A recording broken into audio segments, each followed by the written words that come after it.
video vlog gue Noval Stars. Hari ini tanggal 19 April 2019. Sebelum gue mulai video ini, gue pengen banget nanya pendapat lo semua. Sebenarnya dari beberapa jenis BMW E30, E36, E46, menurut kalian mana sih BMW yang paling keren banget?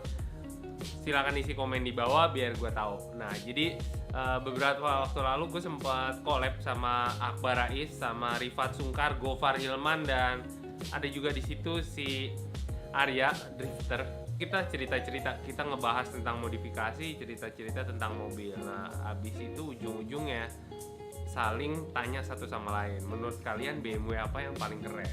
Nah, saat itu rata-rata jawabannya si Ucok E30, gua pun E30, Rifat gue lupa, dan Gofar E39 kalau nggak salah ya. Nah, jadi kayak gitu. Nah, kita balik lagi lebih jauh lagi. Beberapa bulan lalu gue tuh sempat beli BMW. Ceritanya nih gini, gue beli BMW yang asalnya dari luar daerah. Biasanya gue tuh paling jauh beli mobil itu cuma di pinggiran Jakarta, tapi kali ini gue beli mobil di luar Jakarta, itu dari Jakarta Timur, by telepati kalau kata orang pinter tuh.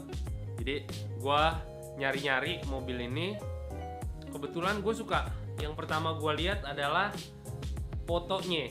Setelah gue lihat tuh foto, gue tertarik. Kan kebetulan ngiklannya di OLX ya. Jadi yang pertama tampil adalah foto. Gue lihat sih, cakep nih mobilnya kan. Lihat plat nomornya juga cantik. Setelah gue lihat, tertarik lah. Wah, interiornya masih ori. Wah, walaupun belum rapi maksimal. Habis itu gue kontak yang jual ya. Ternyata bener aja loh, barangnya ada di Surabaya.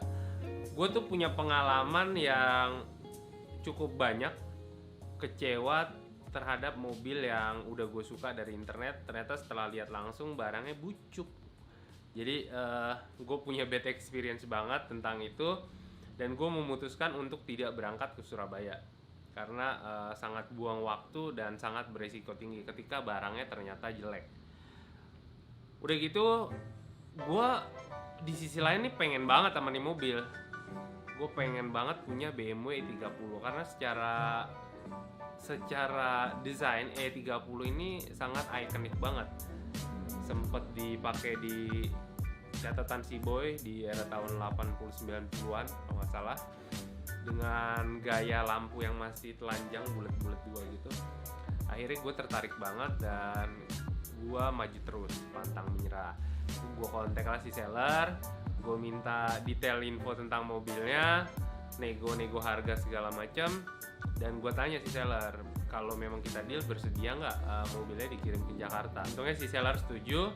Nah, sebelum itu gue minta secara detail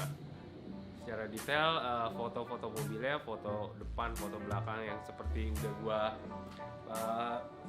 mention di video gue sebelumnya.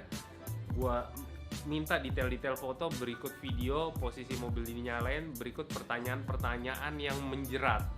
Jadi gue tanya tuh, ada bocor olinya nggak? Oh, nggak ada. Radiatornya gimana? Temperaturnya aman nggak? Oh, aman. Temperatur selalu di bawah setengah. Jawaban orangnya kayak gitu. Terus kaki-kaki ada bunyi nggak? Kaki-kaki nggak ada bunyi. Oke, berikutnya pajaknya gimana? Pajaknya hidup. Terus apa kekurangan di mobil ini? Ada keropos atau ada bekas nabrak atau bekas apa? Ternyata aman semua, dan kita putuskan untuk deal, sepakat harga. Setelah sepakat harga, gue transfer DP, dan si pemilik bersedia untuk nganter mobilnya ke Jakarta. Sekalian dia pengen ngeliat mobil juga, kebetulan di Jakarta. Akhirnya kontek-kontekan, dia berangkat ke Jakarta, sampailah mobilnya di workshop Seven Stars Bogor.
Masuklah dia tadi mobil ke proses pengecatan. Nah, gue sempet bimbang, mobil ini pengen gue warnain balik ke original atau pengen gue modifikasi yang pol-polan.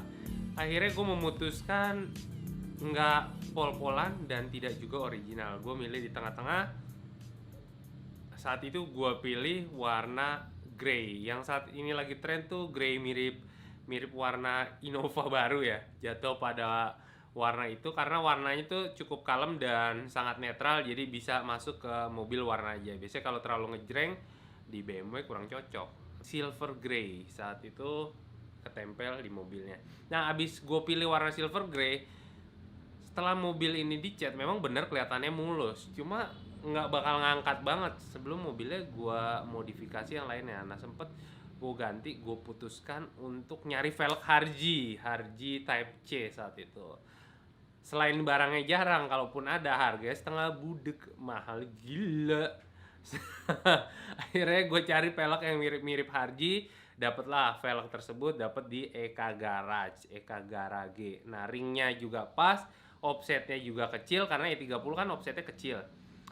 Jadi udah mendekati fitment yang bagus. Udah gitu lebarnya juga pas, lebarnya 8 dan 9, ringnya 17 inch, offsetnya 20-an, jadi cukup kecil. Walaupun E30 offsetnya tuh 15-an. Dah, berkesimpulan dari situ udah cukup oke, udah cukup bagus. Tapi PCD-nya 5114. Karena kalau 5120 pasti harganya mahal banget. Saat itu gue beli velgnya aja itu harganya 13 juta di EK Garage. Velgnya cukup mulus, cukup original. Velg ini adalah konstruksinya 2 pieces. Oke, kelar di situ, gue tetap semangat ngebangun C30. Gue pergilah ke Sarinande.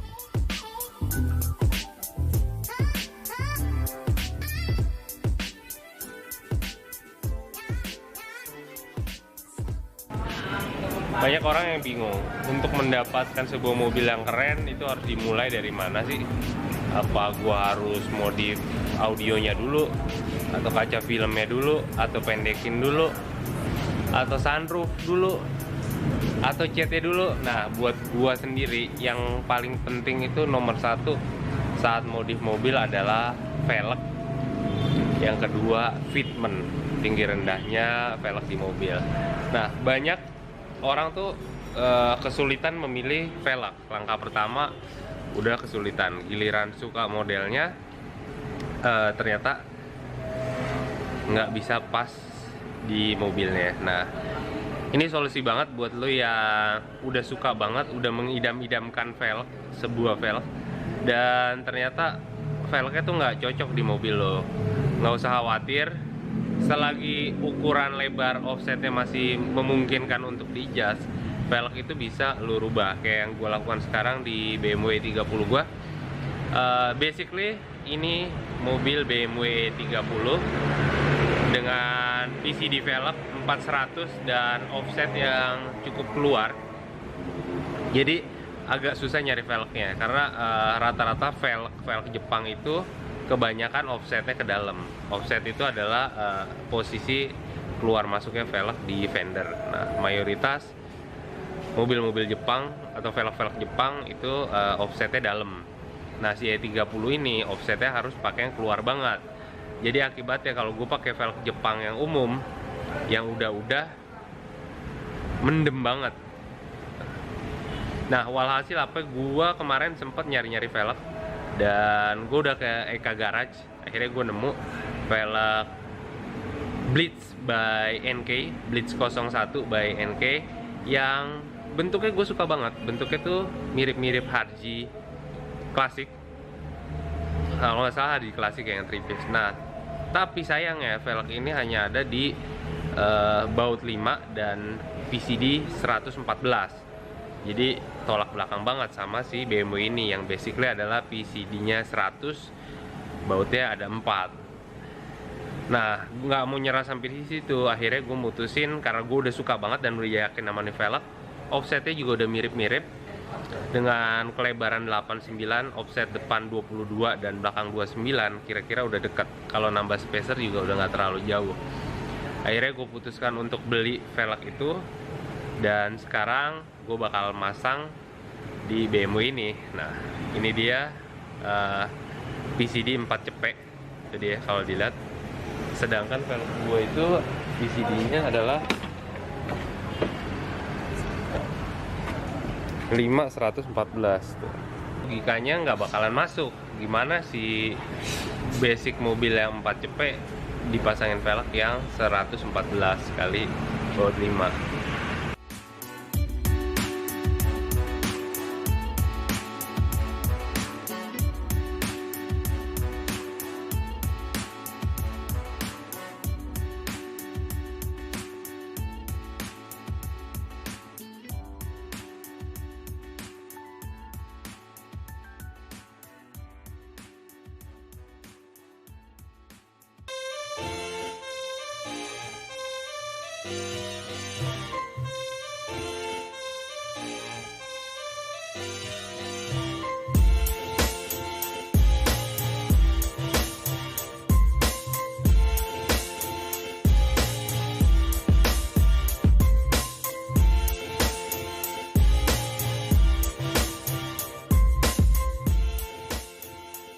Si velg yang ketempel ini depannya lebar 8 dan belakangnya lebar 9, 205 45 17. Jadi nggak kedodoran banget. Dan saat itu waktu gua ngebubut velg, gua bikin juga spacer di Sarinande karena ternyata offset 20-an juga masih ke makan dia 30, artinya masih masuk banget, masih kedodoran. Ini dia yang belakang kalau nggak salah offsetnya tuh 19 ya, lebarnya 9. Jadi gue nggak perlu spacer dan udah cukup cakep juga keluarnya. Ban yang gue pakai 215 45 17, jadi agak narik sedikit, dipasang di lebar 9. Oke. Yang umum banget buat pemilik BMW 30 yang sering banget rusak nih, ini nih. Antena. Nah, antena itu gue beli sekitar 200 ribuan online, kalau nggak salah di Bukalapak gue belinya. Terus masangnya juga gampang banget karena udah ada kabel antena yang lama. Nah, ini dia kondisi interior si BMW 30. Oke.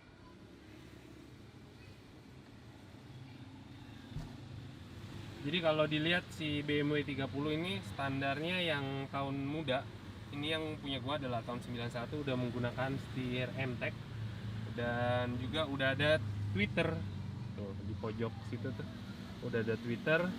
Terus joknya, ini dia joknya masih original, bahannya bludru atau fabric ya. Dan kalau yang tahun muda tuh ada garis ininya dan kalau nggak salah agak biru ya. Tolong di info kalau gua salah. Udah gitu yang gue suka dari mobil ini driver oriented banget. Jadi si dashboardnya tuh miring ke posisi driver. Nah, tips dari gua kali ini buat lo yang pengen beli BMW 30, perhatiin hal-hal berikut yang cukup penting. Yang pertama, perhatiin interior. Kondisi interior masih original atau sudah tidak original dan pernah dioriginalin, karena biasanya interior yang menentukan kondisi segalanya. Biasanya kalau interiornya udah jelek, umumnya mobil tersebut udah capek banget dan perlu banyak perbaikan. Udah gitu harus lo perhatiin lagi kropos, karena mobil ini adalah mobil lawas. Jadi biasanya umum banget itu udah kropos. Nah, ujung-ujungnya kalau kroposnya masih bisa ditambal itu masih bagus. Tapi kalau kroposnya udah di chassis dan perbaikannya perlu ngelas sampai fatal, biasanya lebih baik cari opsi yang lain. Gitu dulu tips dan trik dari gue untuk beli BMW 30. Di like, di subscribe, di share videonya. Thanks for watching.